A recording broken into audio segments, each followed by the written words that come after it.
You're good. You're good. That thing does not want to run, but you're good.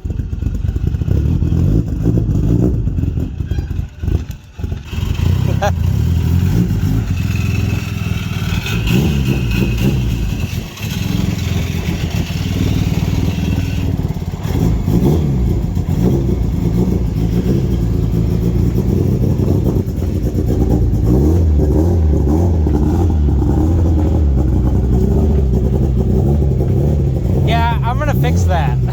Alex, as you guys know, I've been talking about him for a while. He is obviously the one with the crack block Evo. That's the nickname I've given this car. He is the one that is doing the Supra right now. The Supra's going through quite a bit of phases. Alex brought me his Evo, and he has requested that I do some things for him, which is perfectly fine. There are some things that I really would like to do for him, as he has been trying to get me to tune it, and it's still on the stock ECU.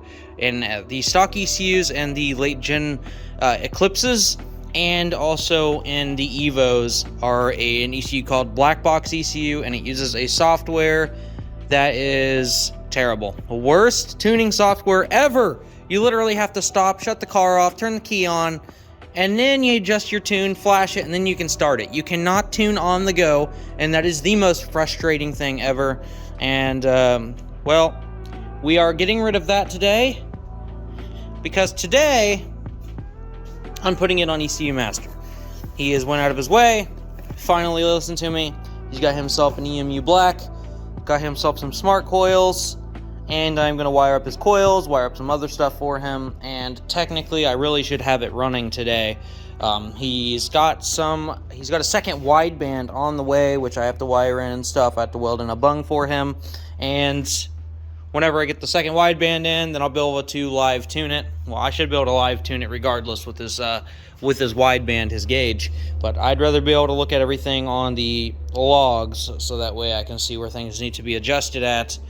But along with that, there's a couple other things. He relocated his fuse box under the dash. So originally the fuse box sits over here, and the harness is short to long.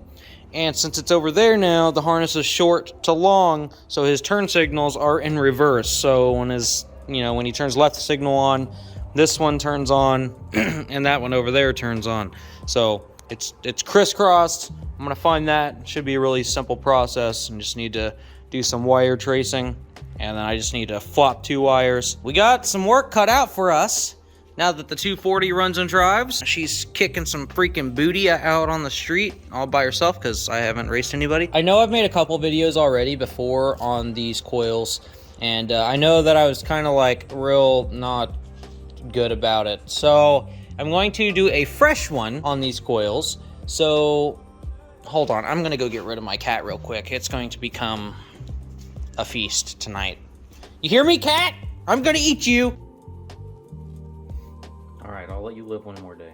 You guys are gonna have this little instruction manual. You'll have one instruction manual per coil that comes with this. Here is the pinout for this, but we don't need that because I know this by heart, okay? Connectors themselves, every single one of them, they should have, right there you can see, A, B, C, D, E. The A pin will always be the reference to the ECU. This is how the coil will fire. The ECU will send the signal to the coil, and the coil will use its ground signals and its power signal to produce a spark. And then it will happen on all the coils. That's how this one works. The second one is going to be a basic ground. I'll group them all together and I will put it on the firewall. The middle pin, which is pin C, will be to the cylinder head. This is very important. Make sure that this is directly bolted to the cylinder head. You don't want to have any interference and have that one like with the B or D pins. Pin D is technically a battery ground, but for those of you that have your batteries or whatever located to the trunk, I have never had an issue running it to a just chassis ground, because that's technically where the battery is grounded to. I will run the battery ground and the basic ground, the general ground. I will run those two together on the firewall. And then the final pin is a 12 volt signal. So you'll have that one 12 volt constant or 12 volt switched. You do not want to have it 12 volt constant. Please don't do that. You'll burn your coils up, because basically these guys here are designed These guys contain a charge, so it will pull power in, it'll hold the power until it's ready to use it. If it's a 12 volt constant, it'll sit there and continue to hold that power, it'll overheat and you'll burn up your coil. That's how that stuff works. These coils are extremely strong. But I mean, when I say strong, I mean, you got this thing sitting on top of the valve covers, it'll shoot an arc from here all the way down to the cover. Like, it literally will shoot an arc. It's like lightning bolts. I have been shocked by these. It does not feel good. These are one of the greatest coils on the market. They will literally combust anything. I'm not even kidding. You can run 8-to-1 air-fuel ratio and it will still combust that fuel. It's stupid. I don't understand how these are that strong, but they are. Now that we got the basics out of the way, do a quick little review. A is for this is for the reference signal that goes to the ECU. B is a general ground, so this one is what I do the firewall. C is a cylinder head ground. Make sure it goes directly to the cylinder head, whether it's on the backside or in the valley. D is a battery ground. It's supposed to go to the battery, but I will run B and D together on the firewall. I've had no issues with it whatsoever. And E is the 12 volt switch.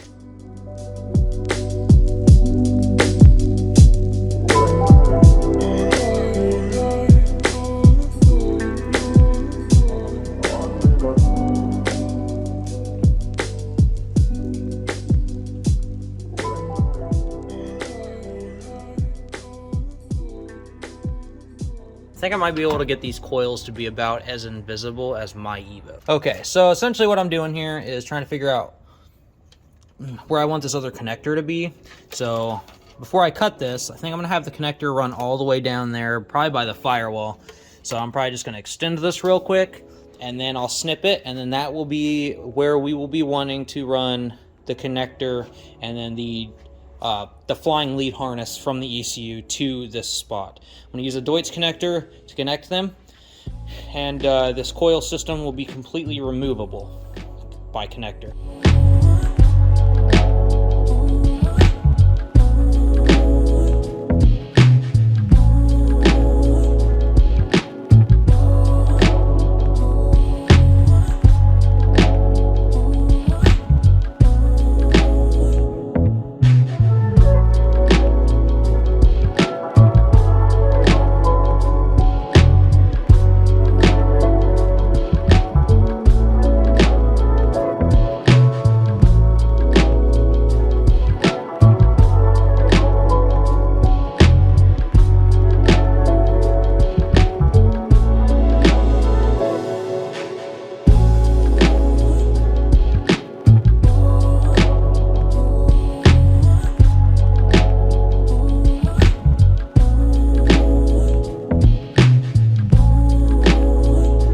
Basically, I have almost all of this on here.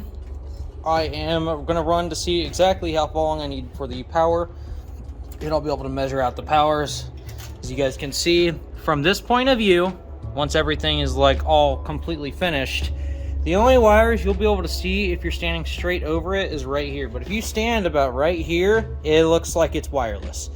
Obviously, none of this stuff is tucked yet, and none of it's all braided up and hidden, but it will be here very soon. Now I got to figure out how far down I need to run it. You guys can see there's those two connectors down there at the bottom, right there above the alternator, but it's below the alternator. There's two connectors there that are disconnected. That's from the other coils, and each one of those has its own power. Now what I was going to do is I was going to pull those powers out, and then I was going to run them to Deutz connectors, and then basically have these coils running to their own powers. But before that, I'm going to make sure that those power connectors are sufficient enough. I don't want to cut them unless I know they're going to work. So what I'm going to do is I'm going to get these all ran, and then I'm going to just poke them into the 12 volt pins, and then I'm going to set up ECU master, flash up a bass tune, and then just get it running from here.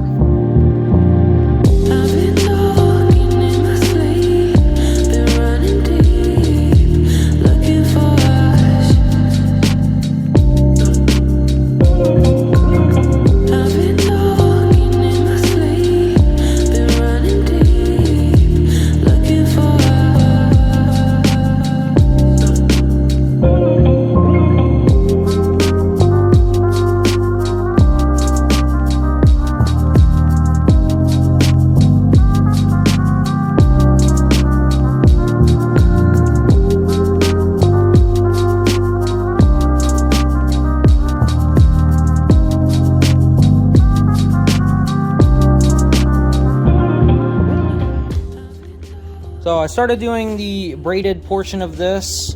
As I was doing this, I realized that there's only really one place that I can cleanly put these grounds to the cylinder head, and so this is going to be a very short harness here. It's going to go out the opposite side of the valve covers, and then it will tightly pull around the head and into the back where the intake manifold is. So what I've done here is I've got it inside the braided line here, but then I've actually poked a hole in the heat wrap, the heat shrink, so that way the wires can pull through just fine. And then I've got a very small, I'm going to use a small little tight harness here, or braided shielding, to cover these wires so it looks very clean. But as you guys can see, we're slowly making our way to the end here, and as we go, obviously we're going to gradually get bigger, and everything will fit into this little braid here, and we should have a nice solid beautiful harness, nice tucked coil setup for this Evo. It's going to be very pretty. All right, we're just about done now. I've got the cylinder head ground. You guys can see that it's separate from the main harness here, but it's very tucked up under. So I'm actually about to go set it down on top of the valve cover real quick just to make sure it's going to reach all the way. And then got to run this guy inside here, put some heat shrink on. And then once I make sure everything is going to fit perfectly on top of the cover, I will heat everything up and shrink everything down. Coil system is basically complete. I'm going to strip these, and then I'm going to try to hot pin them into those coil connectors just to make sure that it's going to work good. And then once it's finished, I will snip those connectors, and then I will put my own connectors on. So we should be good. So here is the connector for the factory, or for the coils to go to the ECU. I got to run the flying lead, so I got to start putting the ECU in the car, and then I got to figure out how long it's going to be. It's not going to be that long, but I don't want it to have a great big freaking loose section that's not doing anything.